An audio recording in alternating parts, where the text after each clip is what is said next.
So, my Christine sent me this, which look at her getting involved in the hockey. Not bad. She sent me a map of this. What's that? Map of the world. It's a map of North America for people that are just listening. Okay, you see all the little dots? Yeah. It's related to hockey. Yeah. Do you have a guess on what it is? Kind of. Okay, so I was going to say that it looks like it's very populated north of the border, north of the U.S. Yeah, what do you think it represents? Just if you had to guess. Charlie? Players, like the population of players. But yeah, players that play where? Youth hockey. No. This is the all North American players that ever played in the NHL where they were born. Oh, okay. Interesting, eh? Okay. So for people just watching, all the history of NHL players ever to play since like 1917 or 18. Like this is North America. North America. Okay. So they gave the caveats in the post that they made about this, like it's as accurate as we have. So maybe it's not 100% perfect, but it's like a good representation of where the people are from. Yeah. So I thought that was kind of cool. And so coupled with that, there was a couple different posts. Okay, so if people can't see that, it would be like 98% were basically Canadian at the time. Yeah, it's all right around the border, kind of. Yeah.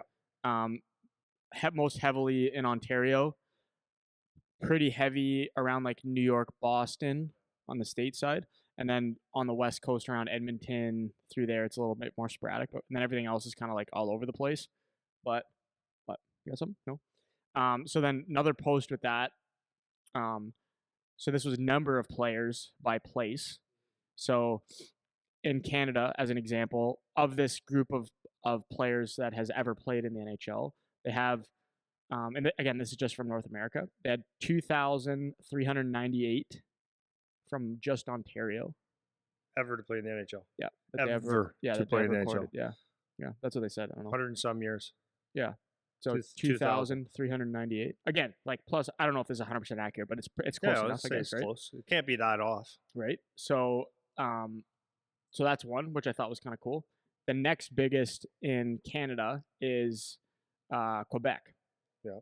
871 ever. Wow. Yeah. Right. If you would have asked me that without showing me that, I would have said the numbers were higher. Yeah, well, you think we're talking global, right? This is people coming from everywhere. So it's like, it doesn't seem like a very big number, right? No. So, and then I think I had one more. So in the States, biggest state producing NHL players, a couple notables, Minnesota, 304. 304. That's the most in the U.S. Yeah. So put that next to Ontario, which is almost 2,400, right? Wow. And then they have other countries kind of thing. And up there is Czechoslovakia. Wow. Finland, Russia, Sweden, 405. And they broke up Russia between like USSR and Russia. Like they're counting that as two different places, but they had like 400. Which is kind of interesting. But yeah, so after Ontario, it's like not even close anywhere else. It's incredible. Right? So then the other one I was looking at was by city. Yeah. Again, like how accurate, I don't know. Yeah. It is Toronto. It's 430. Sorry, read the wrong number. So from Toronto, 430 NHL players. Ever? No. You think it's more? Ever. Since 1917. To play in the NHL. Born in Toronto. I would say have to be higher. But Ontario's only 2,400. You think there's more? Wow. It says 430, born in Toronto. Out of 2,400 ever, 400 coming from Toronto. You think there's more? It seems like it has to be. But having said that, there could be. What is considered Toronto? Like the GTA is different than Toronto, right? Right. This would be like the city of Toronto, not the GTA. It wouldn't necessarily be Markham. No. It wouldn't necessarily be Mississauga. No. So, okay, maybe, yeah. This is just Toronto. Okay, I could live with that. But nonetheless, it seems like a minuscule number. Okay, so now the next, what do you think the next city is? Next city? Yeah. Next city. I'm going to say... Can I pick two or three? Sure. Montreal, Edmonton, Calgary, Vancouver. Wow. So Montreal is the next. 268. Edmonton 205. Ottawa 166. Winnipeg 200. Calgary 150. Yeah. The next one after Calgary is London, Ontario, 57. Next is Moscow. So, oh no, sorry, that it went out of order. Sorry about that. Went out of order. So the Toronto one is, so it's Toronto, Montreal, Edmonton, Winnipeg, Ottawa, Calgary, Regina, Thunder Bay, Saskatoon. Well, I was going to say if you're going to pick a surprising number of NHL players, I would have said it was Saskatchewan. Moscow. Yeah. Sudbury. Well, yeah, look at us. I know. Stockholm. Hamilton. So Kitchener. little bit of it is skewed just simply because the 90s invasion of Russians, so previous to that there could have been maybe more. The Swedes, Finns, and all that, those other countries, and even the U.S. has come on very, very strongly in the last 20 years, right? Yeah. So I don't know what the source is on this because it is interesting. It doesn't seem like, I feel like I don't believe it, but like it has, like Windsor's 18 has 54 NHL players come out of Windsor. Yeah, that's probably true though. But then you think from the inception of the NHL, like original six. Yeah. There's probably guys that are all kind of around those places. Okay, and there's only 800 and some players in the NHL, right? And it's not 800 new guys a year. Right. Might be 60 new guys a year, right? Maybe a cup of coffee. No, I know, man. Exactly. The numbers are so small. Those numbers are so small, so crazy. Like I'm literally sitting here like having a hard time believing it. Right. I know. So I know. They also did it by total games played. They have like the stats. Yeah. Too. So this was the number I said before. So total points of NHL players, highest is from Toronto. 44,388. That makes more points sense. in the NHL. 105,000 NHL games for players coming from Toronto. So, anyways, I guess my why I thought it was interesting was exactly that. The numbers are so low that it seems not believable. It seems like it's been around for so long, so low, and there's so many. When you're focused on that, and I think most people are focused on, let's say, like your year when you were played, you're probably focused on 2-3 year gap, like 2 ahead, 2 behind. Those are the players that you're familiar with, and everyone that seems to get drafted is from Toronto. Yeah. So you think, no, it's got to be Toronto. There's got to be more, but yeah, when it comes down to the smallest, the actual numbers, it's very, very. What's the total number? I don't know if you have that there, but what's the total number of players that ever played in the NHL? I think it's like 5,000. You want to look it up, Charlie? How many players have ever played in the NHL? Total players. Just as a side note too, though, how delineated it actually is. I just clicked on like the last page. I'm on page like 18, and it actually just happens to say Tecumseh, Ontario. There's 2 people from Tecumseh, so it is Tim Kerr. They're not considering Tecumseh Windsor. Is my point. Okay, yeah. So like yeah, Toronto yeah, is yeah, Toronto. Yeah, it's not right. So it is very it is very like delineated that way. Yeah. So, but yeah, it doesn't. I don't have a total number. It doesn't say how many ever, but you would think that they have that. I think it's something like 5,000 ever in the history of the world. It might be even less. Maybe it's on here. Yeah, I got my kid looking it up. But no, yeah, just interrupt me whenever if you find it. But anyways, I thought that was kind of an interesting little piece that's to start on. So you think about how many kids play. Like we did an episode before on the numbers, and in Ontario, there's like whatever 500,000, 550,000 registered hockey players in 2022 or 2021. Whenever we did that episode, there was 2,400 ever to play in the NHL from Toronto, or from Ontario. Sorry, ever. You know what I mean? Crazy. What do you got? Around 7,000 people. Ever. 7,500. Around that. That's crazy. Yeah, ever. Right? So then that kind of lines up. Like, so from Ontario, you have, let's say, 2,500. So a good chunk of that, quarter of it coming from Ontario, right? That kind of makes sense. So I was going to mention one thing. Well, 2 things. One is the good news. Is that because I didn't mention it the last we jammed a couple podcasts in this week, and this is the 3rd one of and it might not come out for 3 weeks. Well, if it's out now, it's out, but it's going to be late news. Yeah, if you're hearing it, it's out. Yeah. But I wanted to just congratulate one of our local guys, Andrew Gibson, signed with Detroit. So that was awesome. And yeah, happy for him. Defenseman, played for the Greyhounds, played with Charlie Boy and Midget, Bantam, whatever. Anyways, really happy for him. And then, so just going back to what you were talking about with the numbers game, right? This is where I was talking to Charlie earlier on the drive. We went to go grab a coffee. I said, like, it's frustrating, but I'm trying to, I really try to find the line of, okay, what is it that makes a parent go nuts? Because when you throw those numbers out there, so Charlie was asking me, he goes, when did you know that I had a chance, Dad? Like, he goes, what was the day? So I can definitively say that, right? Like, there was a point, and I said, I'm going to be very clear. Like, I've never lied to him about this. Like, when he played hockey, that was like, he was a good little hockey player, and that's what I would use the words as. He was a good little hockey player. It was good. It was fun, and I didn't have a thought of him being a pro or OHL or college or anything like that. It was just not a thought. It was just, he's a good little hockey player. What does a good hockey player at 10 mean? 9, 8, 11. It doesn't mean anything except you're a good little hockey player. Good. And because we ran into someone this morning ordering our coffee and turned around, and I'm like, as soon as he looked at me, and I go, his dad was nuts, nuts, and would go clinic to clinic and, watch the games with his arms crossed, eyes crossed, ears crossed. Coach sucks, practices suck, everything sucked. He wanted to go to overseas for a tournament. He had to go to every spring tournament, practice here. He was on the ice 3 times a day, and his kid was just like, the best he ever was at a young age. He was like, okay, made a AAA team 1 year, or played to me a couple years, but he was like the bottom of the barrel. But Dad was crazy. And like I'm trying to think, what's the motivation? What's the motivation, right? So you spend the thousands and thousands and thousands of dollars in time, and it just absorbs your brain.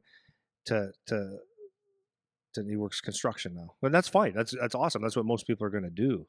So like, we're just talking about it. It's like, that's the part that bothers me so much, is that people get so inundated. So I said, I can't blame parents in a sense. I said, like, for me, I'm a little bit different because I've been around the game, and you can never tell what a really good hockey player is until a certain time. But even then, it could be wrong. So he goes, like, when was it? I said, well, I knew that in Bantam, so which was U13, the way you played, because you didn't just score goals. U14. Yeah, U14. You Fan of didn't. mine, Yeah, yeah. you're always a good little player, but then there was the body checking, and then you loved finishing hits. And I said, well, but even then, I'm like, you finish your hits, maybe you're going to meet some big boys and you'll back off, but you never did that. Okay, so that's good. You did the forechecking, back checking, you had a good shot, you paid attention to details.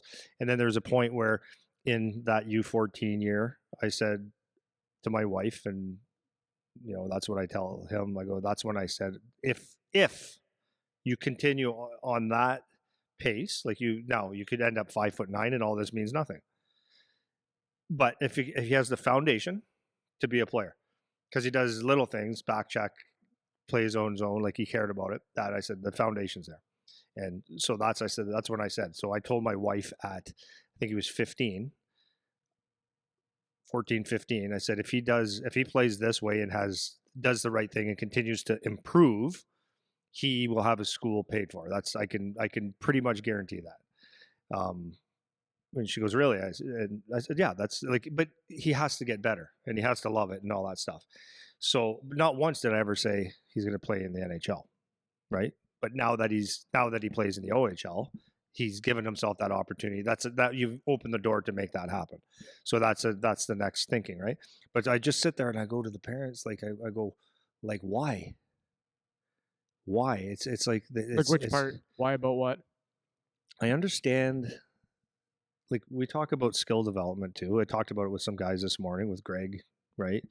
And I said, like, I do understand, like, for anybody to sit there and say you shouldn't invest ever, you should just let them have fun. Well, that's not really the best thing, because there's so many lessons and so many good things to learn and to get out of life. If you wake up, if it happens to be a Wednesday morning, you wake up at 5 o'clock in the morning to go on the ice to get a lesson and learn something and apply it. There's something to be said about that. And it's more fun to be good too. Yeah. And as a parent, I can see why you would do that, because you're giving your kid a chance if you feel like he can improve. Like there's so many reasons, right? There's no different than when kid likes piano and you say, well, you're not getting a lesson because you're no good anyways. Like I understand that. But when I see the absolute life taking over to get my kid on the ice all the time. So like I'm talking about, maybe it's 2 to 3 skill developments a week, and then it's every tournament that you can go to and every chance to get like there's a point where it's like, how do you not understand that? I just don't. That's my point. I said, how do you not understand that? Like, so that's all we were talking about. I'm assuming, like, it blows my mind, because at the end of the day, I see that kid grabbing his coffee for his construction crew, and that's really what's going to happen for most. And I'm not being negative about it at all. It's just that's the Yeah. reality, right? Yeah, two parts of it for me that I've explicitly heard parents say to me now, which I've always kind of thought this anyways, but for a lot of them, this is actually their life too. So when you have a 10, 11, 12, 13-year-old, 14-year-old that plays AAA hockey or whatever, what is your weekend? Your weekend is your kid's hockey. Like that's your weekend. Like that's 1,000%. your social life. Yeah. That's your Yeah. that's how you get all that. So getting caught up, like I had one parent went so far as to say to me, like, this is my entertainment too. Like I want to get it. like I want to make sure this is what I want also, I get because it. this is like what I do with my free time, which, so that part of it makes it, in a sense, more reasonable that they get super worried about what's going on. But you would think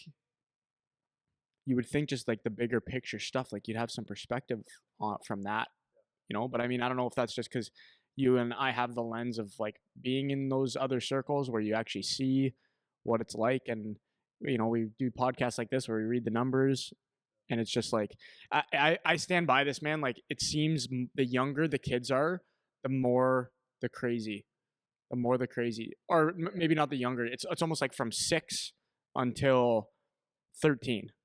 That is the most amount of crazy that I see. And then Well, it weeds out anyways, right?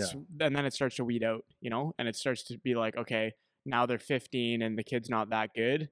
And now in Ontario, it's like, okay, next year's my draft year. My kid's not that good. Now they start to come back to the land of the reasonable a little bit more.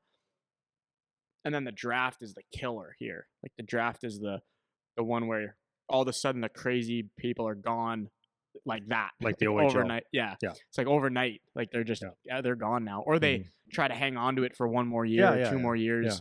But eventually it's but I get that, because like I would say that people might think I'm absolutely nuts for getting to as many games as I do to watch my kid. But the way I see it is that I do it for pure enjoyment. It's not like as I coach them. You can't, but like coach them before, after games, and like I have nothing to do with it. I just pure enjoyment. Yeah, you like to watch my son, if my son moves on to the next level, I can't go anymore. Right. I got to watch it either on TV or a stream or something, or have a big trip. I'm not saying it's to San Jose. It might be in Syracuse, or it might be if I want to watch, right? So it's like I can't watch anymore. So I know that there is a possibility that on this date it's over. The travel's actually reasonable. Well, it's my vacation too now. Like that's what we do. So like, and I get that. People might say, well, you're nuts. But for me, it's actually my entertainment. Yeah, that's the parent piece of it too, right? Yeah. But yeah, I agree, man. It's crazy. I don't know. Maybe it's not great. If you have the time and the money and the whatever to do all this other stuff, it's always, we say this all the time. It's always back to the intention of it. It's like, why are you doing it? What do you think you're going to get out of it? That kind of thing. So my thing is, like, what I talk about is motivated parents and motivated kids that they don't usually live in the same house. Is I wonder, I probably don't have to wonder, I probably know, but if a kid's doing lessons and doing all these things, like as much as a lot of these kids do, I don't think that comes from the kids. That's my other point, right? Yeah, I think it's agree. The parents. Yeah, kids, man. Even like you get a kid who's the top dog stud kid at 12. Yeah, they love doing other things, man. They all like to do other stuff. They like to play other games and play other sports and do other things. And it's like, we were talking about. I was asking what this guy thinks about a goalie, because we have the academy and stuff, and they have goalie instruction 3 days a week, and so the goalie coach, Matt, was saying, yeah, and then one of them on the junior team um, wanted, like, they had a day off, so he had a day off. He goes rest. Okay, so he went back home to Michigan to be with his goalie coach, and it's like, like how much instruction do you need? Like, and I think, like, for a goalie, it's like sometimes you have to just stop the puck, right? Like, not every single day. And I could be wrong because I'm not a goalie, but I don't know how good that is for you to have someone teaching you everything all the time, every day. And especially when you're young. I could see as a pro because, and I don't know if it's every day, but I could see as a pro where you can break down video and this is a weakness and you have time to work on one thing to perfect it, right? Mm-hmm. But if you're jumping around from coach to coach or team to coach to, you know what I mean? If you're playing on a junior team, then you go home and work with a goalie coach, like that trainer doesn't know the stress that you put your body on. Like could have been working a VH position. How do you like that? For 2 weeks straight, he doesn't know how many times you've done it. Maybe your hips are toasted, and then all of a sudden you're gonna go there and do something because that's what he wants to do. Yeah, there's an element of the sport. I've said this a few times over the last couple weeks too. It's like, how technical is it actually? Mm-hmm. You know, it's like if you're a sprinter, if you do shot put, if you do jiu-jitsu is like this a lot too. It's like if you have to be boxing, like the technique is like 90% of it. You play hockey and it's like, I don't know, man. Got to like, get there fast. You just got to get there. Like Yeah. Sometimes you just turn around and it hits your stick and goes in, or so like there is a big technical component for sure, but playing the actual game, a lot of it is like who's faster, luck, good bounce, got a good pass, you know. And I'm not taking anything away from the technique required, but you can kind of technique it to death, to your point, because then you'll get a Tim Thomas, a Dominic Hasek, whoever is the unorthodox goalie that's in the NHL now. It's like they just stop the puck. He stops the puck. You know what I mean? Yeah. They just stop it. So it doesn't matter how technical you are, you know? Whereas like I'm trying to think of a guy that is an unorthodox skater, an unorthodox shot, and they don't look beautiful. Doesn't look smooth. You know, I always go back to throwback guys that I remember watching as a kid, like a Tommy Holmstrom or these guys. It's like, you can't skate, man. You know? And maybe you could argue he couldn't play in the NHL today or whatever, but I'm like, he could do that job he did then and now, for sure. Well, you look at Pat Maroon right now. Yeah, Pat Maroon. Because exactly. they're showing clips of him in practice as he came back. So I guess he was off for a while. I didn't follow him that much. He's a big man. And when they're showing that practice, you would say, yeah, he can't play for sure. He's not skating well enough, but he gets out there and he's very, very effective. Yeah, you know. So there's a conversation there is all my point is. Like, I'm not taking anything away from the technique, but there's a conversation about that, like how much technique stuff do you actually need versus how much of it is okay actually go play now. And I think people can get caught up. I actually had another person reach out asking about their kid. They got cut from a team or something, I don't know, and they're talking about maybe just training for the year. And I'm like, kind of, what am I? Sounds like a blast. Yeah, that's what I said. I'm like, dude, your kid wants to play, man. Yeah. You know, the kid wants to play. That's what he wants to do. So if you think like this would be your strategizing for him to be the best player possible when it's not appropriate, like they're too young, like they want to play the game, man. You know, so I think that part of it is definitely worth a discussion. This episode of the podcast is brought to you by the PowerTech online membership program. If you've been listening to Andy and I wondering, hey, how are they able to get all this podcast content out there? Well, that's because of our members. For just $9.99 a month, you can get access to our online video library, including hundreds of videos of Coach Andy teaching, and have the option for consultation calls with Andy or myself to go over anything you need. We can cover training, nutrition, coaching, parenting, agents, the junior college hockey path, whatever's of interest to you. You'll also be able to participate in our popular Ask Me Anything episodes, have access to special discount codes, and be given priority for any PowerTech in-person camps or events. If you like what we're doing here and you want to support us, this is the best way to do it. Visit powertechhockey.ca/memberships or find the link in the description of this video to learn more. Do you want to talk about your thing now? Yeah, we don't even spend this much time on it, but we're just talking about a couple of junior players around, and it's interesting because you handle this differently than me, I think, and it's just about time management and distraction. So now this is probably not the most appropriate thing for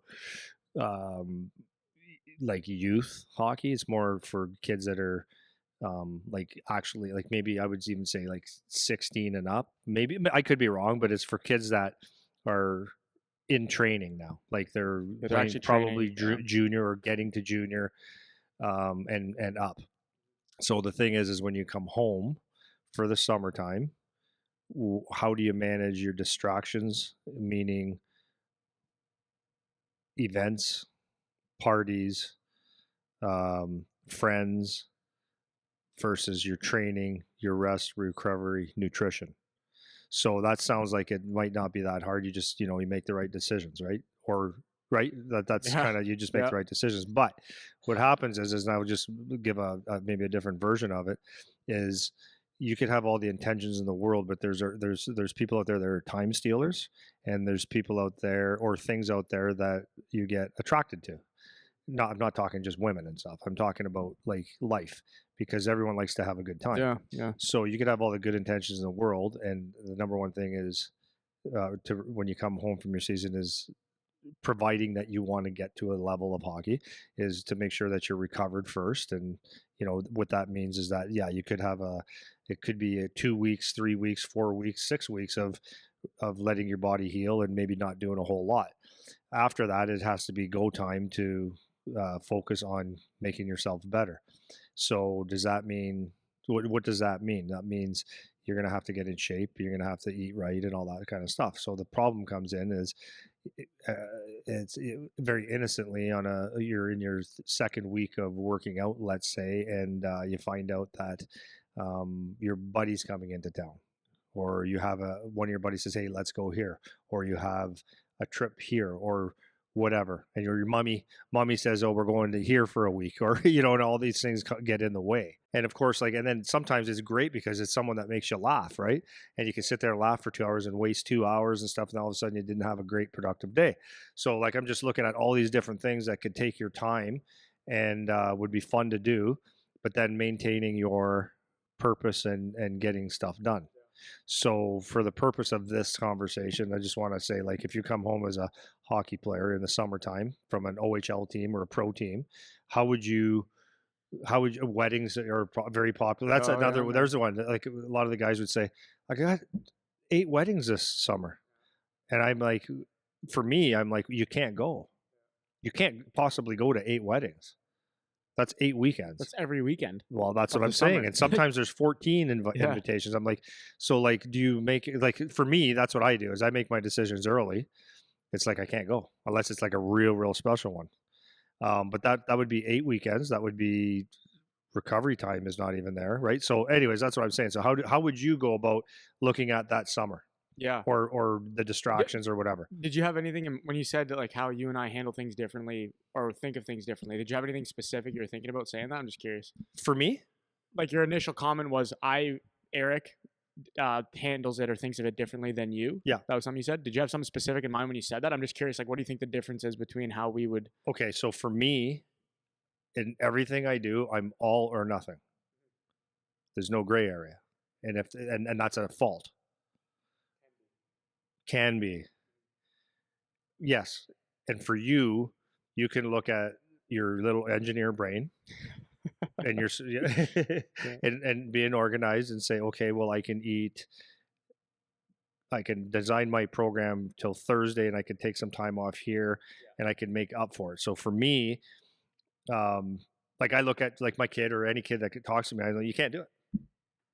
You got to say no to that. And that's probably not the answer. But for me, that's how I have to do it.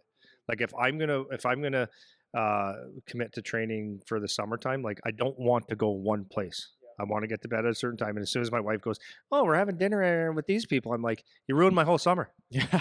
I swear to you, that's what I say. Now what do I do? Yeah, exactly. You don't get me, do you? Yeah. You just want to piss around in life, and I want to get myself in shape, but you don't mind going out for a pizza, do you? You're right. All or nothing. Exactly. So the all is good if you can stick to it. It's maybe not the funnest, but it's fun for me. But on the other side, it's you ruin everybody else's life. Yeah. and you might not have fun. Or it comes down to kind of what do you... Sorry, last thing. So then if I do decide to go out on the Saturday night and I start sucking beers back, well, I'm sucking them back. Yeah. Big time. Right. Yeah, I have a little bit of that, but I could definitely do a little bit more compartmentalize, if that's a word, for different reasons. So for me, it just comes down to Like my preference personally is just I would rather not do anything and just focus on what I'm focusing on, just because that's what I prefer. But I can participate in whatever the thing is if I need to. I can plan for it. I'm good at doing that. But when I explain it to other people, like if I'm having a talk with Chooch or whoever, and they're talking about off season things they have going on, I always try to land in the reasonable, where it's like you don't have to do. But if I'm being honest about what I think, it's like you should just not do it, like right, and just stay focused on what you're focused on. But if we're going to be functioning members of society, you have to participate in certain things, certain times, and it is what it is. So there's things you can do to make it better or worse if you're going to, So I kind of think of it as like a area under the curve problem for all my Area what? area under the curve. This is a math thing. So if you have like a graph, the area under the curve will represent how much of something is being done, whether it's work, whether it's whatever thing you're measuring. So the example that I could use is if let's say you want to make the most amount of money possible, you could either charge you could have a small market you're going for and charge a lot of money for it, where you have 10 people buy it, or you could make it super cheap and have 1,000,000 people buy it. The area under the curve is the same. Like you're going to get the same amount of money at the end of the day. So there's two in terms of off season and planning and stuff. I think of it like that. Like how am I going to, if I want to maximize the amount of progress I make, I know I'm going to take a couple breaks, let's say. How can I still maximize my progress, including those things? So they're just having this conversation the other day, how, okay, I want to go on this trip and I want to do this thing. It's like, okay, that's 2 events, let's say. Is that all you're going to do? There's the first question, are you going to do more? Are you going to act? This is the thing. This is the thing, So it just comes down to you being very honest about what are you actually going to do? What do you actually want to do? And then making the plan based on what you're honestly going to do, which that's the hard part. The hard part is the honest part. So if you say, okay, I'm actually only going to have 2 weekends this whole off season where I go and I go off my plan, that's manageable.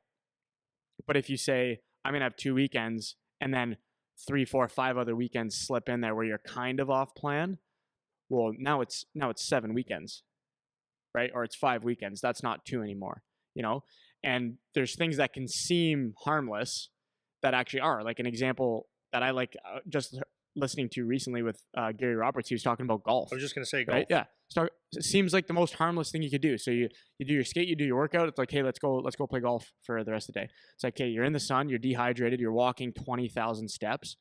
It's like, is that conducive to recovery after your skate and workout today? No, is the answer. So you're going to get back to the gym the next day and you're going to be gassed.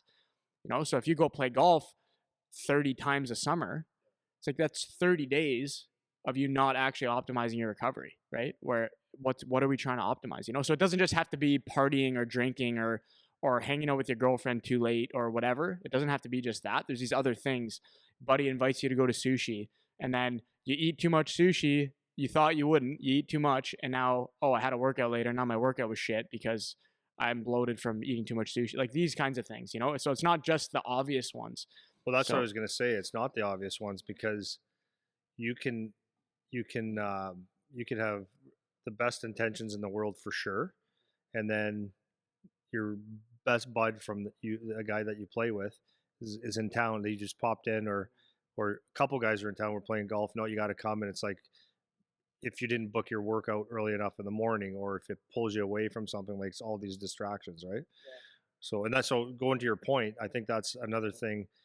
For me, that's the time management thing, or to eliminate distractions the most, is to get things done as soon as, like, scheduled before like 9 o'clock in the morning. Like, so, you work at certain times and stuff, but like the fitness piece, if I was to wait till 1 o'clock in the afternoon, then it leaves way, way, way too much room for me not to do it. It could be something like, well, you could just maybe have an extra coffee that just throws you off, like, I'm lazy now, or someone comes in and steals your time, and then it's like, then you're rushed for time. So for me, that's my thing, is that I have to get my workouts done by this time. And then the worst thing that could happen after that is that I went off the rails somewhere, got distracted, but at least it's At done. least you did that. Yeah. Whereas if you sure. wait till I like working on at 3, it's like there's a lot of things that could go wrong Yeah. in that day. There's a couple different kinds of people that for different strategies too. Like the one I'm thinking of, I was always the guy personally again where I always said no to everything so I could handle surprises, because there's always a surprise. You know, there's always something that is not in your control that comes up. You have a family thing, you have a whatever. So if I already had 3 weekends planned and then I get 2 surprises, now that's 5. That's over a month of weekends that are taken up by things that are not according to my plan for the weekend, you know? And so that type of stuff is where you can get performance decrements if you care about that. If you don't, then this conversation is irrelevant. But there's moot. So there's that. So what I would do is I would never plan on anything. I would always have an out so that when the surprise came, I could absorb it. And now it was only twice that I went off or whatever, you know. Other people, they want to make their plans in advance. And you can do that too if you know what's coming. If it's a wedding, if it's a big event, you can plan for those, you know. So my strategy is how I always talked about it with guys is you pick your 2. Let's say over an off season, let's say you have a 4-month off season where you're going to be focused on training. I always say like pick 2 like event things, like plan for 2 events over that time that are important to you, that you care about.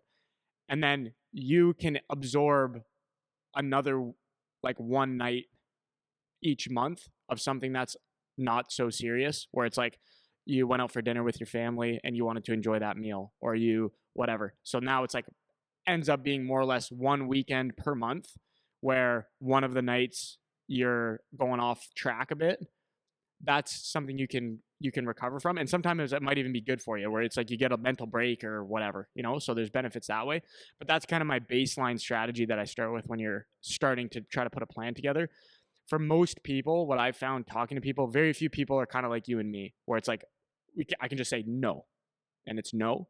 I think some people think they can say no, and then things come in and interrupt them, and now their time's a mess. But people have a really hard time sticking to their good intention, you know. So it'd be better to just accept the fact that you're gonna have a few things that interrupt your plan, and then you're maybe more likely to stick to it. It's like that with trying to follow a really strict diet, you know. Like if you don't, with these guys especially when they're starving teenagers that are all growing, it's like trying to be restrictive.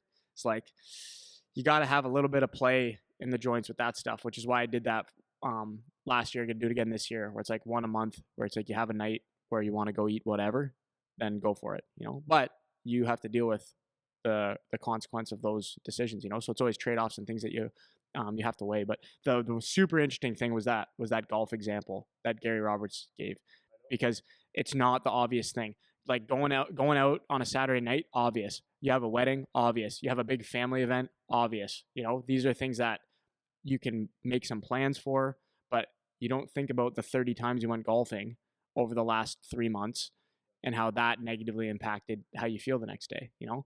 So, and that's why it's important. If you have a good trainer, if you have a good coach, if you have a good person that's there to help mentor you. Yeah. It's like, because honestly, like, you know this, like everybody wants you to do, like your family wants you to do well and they want the best for you, but they don't understand that I can't, let's say it's I don't know, it's like whatever event it is, it's like, I just can't do it this week. Like, that's not good for me. And it's like, well, like what? You can't eat this or you can't drink this for. Well, and then you get one labeled. night. And then you get labeled it's one too, right? night. Yeah. It's like, no, you don't understand. It's like I have to work. Like I have to go to boxing Saturday morning at 9:00. I have to, right? So that was my next level of what we're talking about. Is so in theory, it's easy to say, okay, putting a plan together, but now the reality is, your boys are going golfing on Friday, which is probably a good day at 10. So maybe you can miss that workout. Is that good or bad? Is that something that you're willing to compromise? Is right. And then if you do it once, do you do it 4 times or 9 times or 10 times? And then that's one. And then it's a late night doing something else somewhere else.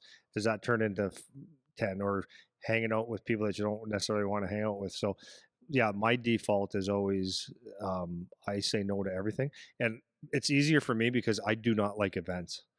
Like if there's a concert and it's like let's say I love Metallica. Okay, so if they were playing in Windsor and I had free tickets, I still would say whatever. And people might say like, well, why? Well, I don't like crowds. I don't like to me events are just events. I don't get that much satisfaction out of it. What I do get a satisfaction out of is, other things like, I do like whatever. So an event doesn't excite me. I get offered free tickets to go to Red Wing games all the time, and I'm like, nah. People are like, "What do you mean, no?" I'm like, I'm not interested in live events. It's a pain in my ass. And see, I love events. Like not it's funny to try to explain when I like events because it's not always. It's like I selectively like events. Normally, if it's a family thing like that, I love that kind of stuff. Like going to a wedding, going out for dinner, like these kinds of things, or a family gathering at like a holiday. I love that. That's my favorite thing to do, and that stuff can happen often. So for me, it's tough for me to not participate in that. And I remember when now I have a lot more leniency because I'm not training for anything in particular. So it's like if I have a bad weekend, it's like okay, whatever. But for people that we're talking to that care about training and care about doing this thing, like if every other weekend you have a family event and I got Nona coming in and cooking spaghetti and meatballs, it's like I'm eating it, man. And a lot of people are like that where it's hard to say no. So but you have to just be aware of these things that can creep in, but the surprise things are what is really, really significant that I think about when you're trying to make a plan for this stuff. Yeah. So my default is always, I'm not saying this is the right way, but it actually does work for me. Now I have a wife, so she kind of sometimes has to change my mind. But if someone says, "Hey, what are you doing tonight?" I'm always busy, no matter what. I could be in my backyard doing nothing. I'm busy. Why? And then that gives me the option to always say no first. And then if I like it or if it fits my life, I could say yes. Because for me, saying yes, oh nothing, and then get caught doing something that I don't really want to do, I won't be the friendliest guy, or or I will have to find a way to say I can't do it now, and I'd rather not do it that way. So I'm always no, or um, I'm not sure. Let me get back to you. That's so that I can always have a way out and then look at it, right? Yeah. And then, so like for me, I guess the last thing that I would say about it is simple to say, maybe harder to do, but it's like as a player and whatever your goal is, I think it's because I've had a couple players, and one of them that played for a couple NHL teams and was very good, and he liked golf a lot more than he liked hockey. And he would miss sessions on the ice. He'd miss sessions in the gym because he thought golf was. He liked it more, but it affected his career. Right, he was more of a golfer, and when you golf, you have a couple beers and all that stuff. So, what was I? Where was I going with that? You said you were making a point. Easy thing to say. Oh yeah. So the thing is the main. If you're actually focused on this, the phrase that you want to use is the main thing is to keep the main thing, and that just simply means if I want to get drafted in the NHL, if I want to play, move up in my lineup in the OHL, college, whatever it is, junior, whatever, get drafted, all those things, like the main thing is the main thing. So the main thing is to keep the main thing. Like that's you're eating, sleeping, breathing it, and all your decisions are based around the main thing. So when you want to have a Friday night, late night, 6 or 10 beers, and you got to get up in the morning, you're supposed to, that decision's already made. So the main thing is the main thing. And if anybody else can never understand that, that's not your fault. And the big time stealers, I'm telling you right now, is the guys that are somewhat closest to you. Sometimes it's your teammates. Sometimes it's those guys that they're just like, because some guys are just talented, right? And some guys are not, or some guys are just more focused, but you have to do what's right for you. And if you have let's say you got a couple teammates that want to be in town and all that stuff, it's like you still have to keep the main thing, because you don't know what's good for someone else might not be good for you. So you got to know what that line is. Does that make sense? 100%. Yeah. And then focus on that. Like you got to focus on yourself. What's important to you. Yeah. Cause that's the thing is other people's values are not going to align with yours. Like some people, I got a couple buddies that they live and die by social events, man. And they will sacrifice anything if there's a social event. They will say, oh, I was supposed to go to the gym. No. Oh, I was supposed to go to work. I won't, or whatever. I'm going to call in sick for that, or I'm going to leave early. I'm going to take a vacation day to make sure that I can be at this thing or whatever. Or I'm going to line up my work days to make sure that I can go out this night and have the next day off to recover from that. Like I don't value that. So for me, like I still value being able to get up on a Sunday and work if I have to. That's what I care about. And those things don't line up. So when you're an athlete, you're training for something and you got buddies that want to golf or want to have a bonfire or want to do whatever. That's their values. That's what they care about. And they'll do whatever to make that work. Yours are different. And if you're the weird one, that's the thing. You're going to be the one that is not the norm because most people are into that kind of stuff, Yeah. And not everybody is the same. Like, if it's you and I are, let's just say, hey, just come to whatever city you live in. Let's say you live in Oakville. Just come down for the weekend. We'll still get our workouts in. Well, your workouts might not be mine. I've seen that a lot. Some people say workout, and you go, "That's what you call working out?" Oh boy. Yeah. So it sounds like you'll be on track. Yeah. Yeah. And not like some guys can not have to lift or be that strong, but some guys have to be. So you have to make sure that you're doing what's best for you. So the main thing is keep the main thing, and focus on what you need, not other people's needs. And because George St. Pierre said this in his book, which actually one of our customers, I've had a couple customers say that they've read that book from us, but he was saying that when he was a fighter, he goes, he had to be the most selfish person. He goes, and it wasn't because he was an asshole, but he had to be because he's the one that either had to get his head kicked in or win. And his life evolved, like everything, the people around him and everything that he did, eat, everything was revolved around him. But it had to be. There was no other way or else he couldn't be a champion. And that's kind of the way you have to look at it as an athlete, as selfish as that is. Like guys that are married in the NHL, it's like the wife actually comes second. And I know that might come across the wrong way, but if you're an NHL player and you don't work out because your wife's pissy about it, like we don't spend time together, it's like, no, this is how we live our life. Like this is what we have to do. You don't see the kids as much, but it's critical that you do take care of you. Because if you don't take care of you, then your family suffers, right? Yeah, and you got to decide whether that's worth it to you or not. That's it. Yeah, and that's a decision. Yeah, but if that's what you want, it's like all or nothing. And then to go back right full circle to where we started, how many guys played in the NHL in the history of the world? Yeah, right. Right from your city and all that stuff, it's like there's not many. And the chances you take to not do whatever it takes is going to eliminate your percentages of making it for sure to whatever level that you're looking at getting to. Yeah, that's great, man. I think my last little thing is all that stuff's awesome. It's easy to pay attention to the obvious things. So my only side note is also pay attention to the non-obvious things. The golf thing, you said you're going to bed, but you're actually on your phone for an extra hour and a half. The people that steal time from whatever the task is you're trying to do, those things.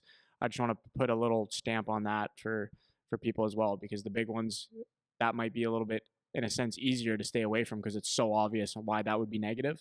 But it's the scrolling on your phone for 5 hours. It's the extra whatever pickleball that you're playing that you're playing with your buddies. It's like all that stuff's cool, man. It's fun, but at the end of the day, it's like what do we need to be focused on here? You know what I mean? So that's cool. That's a good talk. I like that topic. Okay. So happy you brought that up. Okay, thanks. Okay, that's all. Goodbye.